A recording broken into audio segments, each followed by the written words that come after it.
kino ky'ekiwuduwudu ky'omusajja atemera myaka 25 ng'abantu abatannategereka gwe basazeeko omutwe oluvannyuma ne bagusuula emabega w'effumbiro lya musajja mukulu Sindabizeera.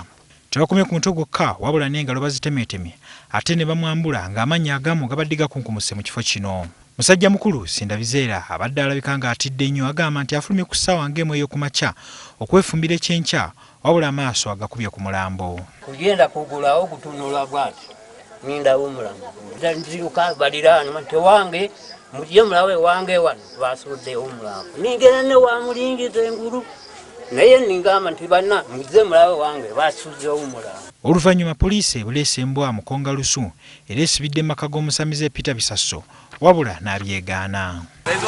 Embwa nayo kyetunga bwolaba nti kino obulamu era kiraba tekkirizibwa okutambula era kiteesaamu omugwa kuba kutambula sibo olujegere embwa yawubiddwa. Ekikolwa kino kyenyisiza abatuuze emitima nga bagamba nti bakanywa musaayi bandibanga bagguse mu kitundu kyabwe wabula ng'endowooza eno omuduumizi wa poliisi mu Kampala East Yasini Ndimwibo agiwakanya. Kati tutidde nnyo kati otambula oli ku bunkenke n'omutwe okukonko n'ekiro oba nene enkuba etonnya ekiro wakati naawaka tutyawo ne mu makubo tutya okutambula ogamba naasanga abatema ab'engeri ng'eyo bo bakozi ba misango baziba misango bamenyi b'amateeka naye nga tetuwulirako nti ono bamuse ne bamunywamu omusaayi omuntu onnyo muno omusaayi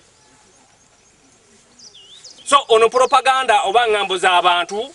Ekiwuduwudu ky'omugenzi atategerekese kitwaliddwa mu ggwanika e Mulago ate abasamize abasongeddwamu olunwe ne batwalibwa ku poliisi e Naggalama.